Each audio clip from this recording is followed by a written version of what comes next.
Meron po talagang negatibong epekto ang mga fake news dito sa ating bayan. Alam niyo kung bakit?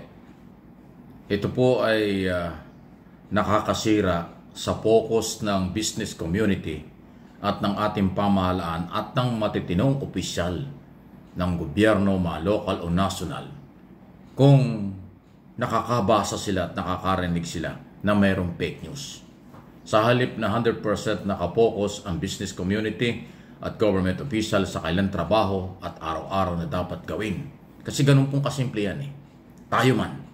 Pag tayo po ay nasa kondisyon, ang oras at pagkatrabaho ng walang anumang problema, anumang problemang nakakasagabal sa ating ginagawa, mas maganda ang quality, mas maganda ang epekto kapag walang sagabal.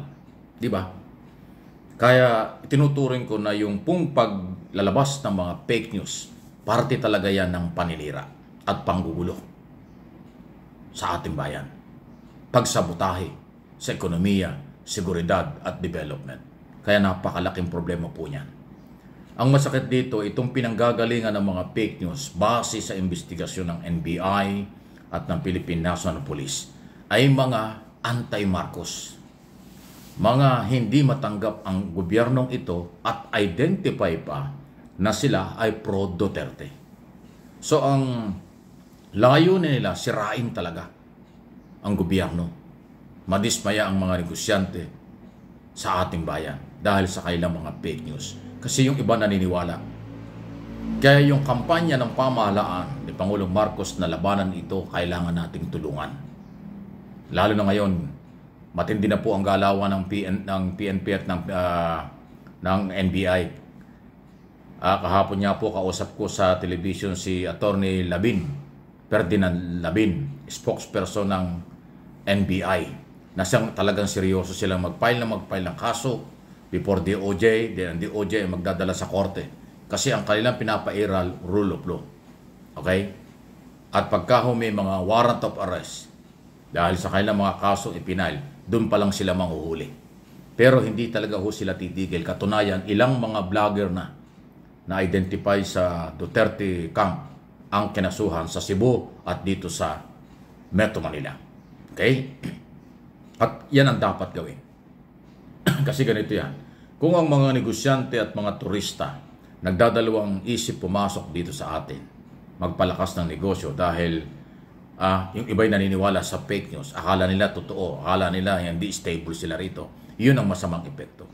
Yun lang pong magkaroon ng pagdududa or sa pantaha ang mga dayuhan na kapitalista at mga dayuhang turista, yun ay hindi na ho magpupursige na ituloy pa kung ano kailang plano rito. O di apektado tayo. So madalit sabi, yun pong ginagawa ng mga fake news, anti-Marcos, anti-government, ang kanilang sinasabotahe ay ang lahat ng Pilipino, hindi lang ang Philippine government. Kaya talagang napakalaki po ng kanilang pagkakamali at pananagutan. Mabait lang itong ating gobyerno dahil due process ang lahat eh. Alam ba nyo sa ibang bansa, hindi pwedeng ganyan. Pag sobra ang batikos sa Pangulo, personal ang batikos at fake news, kaagad-agad inaaresto at pinakukulong habang iniimbestigahan. Ay dito sa atin eh, wala pang naaresto eh. Puro kaso pa lang. Baligtad. Sa ibang bansa, huli ka agad dyan, under investigation, kulong na. Dito sa atin, hindi pa kinukulong. Hinihintay pa yung warrant of arrest dahil sinusunod niya yung rule of law. Ganun po kasi sa rule of law. Pag may issue, imbestigahan. Pag may ebidensya, ipile ang kaso. Then korte ang magdi-decide kung dapat arestuhin bago litisin. O para litisin. Ganun eh. Yun po yung nakakalungkot. So, yung gumagawa ng mga fake news para siraan ang imahe ng bansa at ng mga Pilipino, walang konsensya, walang pagmamahal, walang malasakit sa ating bansa. So, kawawa ang mga kabataan. Kawawa yung kanilang mga anak at magiging apo. Kasi sila na sana ang maging halimbawa para sa kaunlaran at katahimikan. Sila pa yung nanggugulo dahil lang sa kanilang personal and political interest kasi maka-Duterte sila. Yun lang naman ho ang kanilang kapital eh. Wala nang iba. Any comment, reaksyon, malaya po kayo. Eto pa, yun pong isa sa 17 hinuli ng Qatar government at kinulong. Pero sa tulong ni Pangulong Marcos at ng pamahalaan through Department of Migrant Workers at Department of Foreign Affairs, pinakawalan sila. Pero yung isa po sa kanila ay na-terminate sa trabaho. Siguro hindi nakapasok ng ilang araw, kung ano man naging problema, pinadeport na, pinauwi na rito. Ayun ang napala. Yun yung mga nagrarally na pro-Duterte. Wala namang nagawang tulong ang mga Duterte sa kailang problema. Ang Pilipinas at Philippine government ang tumulong para sila makalaya. Pero dahil na-terminate at dineport, pinauwi, so jobless, pag uwi rito, walang trabaho. O, epekto yan ng kailang rally. Epekto yan ng kailang mga ginagawa doon. O saan sila ngayon lalapit? Hingi ng tulong. Again, sa gobyerno na naman. Dapat doon kayo humingi ng tulong sa inyong sinusuportahang politiko na kahit nakakulong na pinaglalaban nyo at hindi nyo nirespeto ang Philippine government. Ngayon may problema na, gobyerno pa rin ang inyong asahan. Ganyan po ang sitwasyon kasi. Yan yung, naku, kakaiba. Ito yung isa. Naku, marami ng abogado ang nagsabi. Hindi lang ho si Attorney Justice, former Associate Justice Antonio Carpio. Abay, ganito pala. Yung palang crime against humanity. Pag napatunayan, 30 years kang makukulong. Wow. Ito totoo lang. Si Duterte, 80 years old na.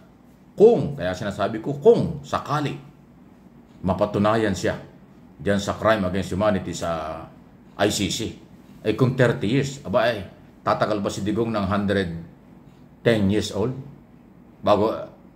Kasi kung makulong ng 30 years, 110 years old siya makakauwi rin sa atin. Kasi doon siya makukulong, hindi naman dito. Nakakulong na nga doon eh. Although sabi parang nasa hotel. Ang kaibahan lang pag doon, parang hotel, hindi naman siya makalabas. Pero nandun pa rin sa air condition. Magandang bed, magandang kwarto, air condition, kompletong pagkain. Parang nagbabakasyon lang si Digong. Kaya kung mapapatunayan, 30 taon siyang makukulong doon, 30 taon siya nagbabakasyon. Kasi maganda yung kulungan. Sa ngayon yun ang sinasabi ni Hanilet at ni Sara Duterte na maganda yung kulungan, yung lugar na parang ang hotel. O di ba? Okay lang yun. Dahil kasi meron siyang pananagutan at ililitisin pa siya. Pero ngayon, ang sinasabi ng mga abogado, yung palang human rights violation, crime against humanity, laban sa mga mamamayan o inabuso ang mamamayan. 30 taon? Hindi ko lang alam kung per count yun. Baka nga per count yan. Kung halimbawa sa isang kaso, 30 years, kung maraming complainant, naku, delikado. So sabihin natin sa lahat na, hindi rin ako sigurado kung yan 30 years para sa isang kaso, sa pangkalahatan. 30 years, matagal yun. Kaya pala si Bato de la Rosa talagang parang dati ang takapang magpapahuli daw. Sasamahan daw niya si Duterte.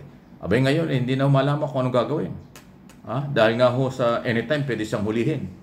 Dahil siya ay co-accused ni Duterte sa crime against humanity, paglabag sa karapatang pantao. Yun na pala yung sitwasyon.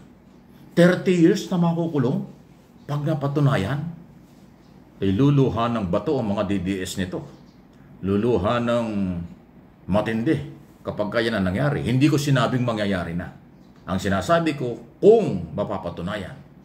Ang sinasabi ni Attorney Carpio, dating Associate Justice ng Supreme Court, ganun daw po ang sitwasyon sa ICC. At ganyan daw po ang kaparusahan sa crime against humanity. Wow! Any comment, reaction? Pakishare po ninyo at subscribe kung hindi pa sa aking mga channel. This time, lang ito, Mike Abe Opinions. At yung isang channel natin, MA Pinoy TV.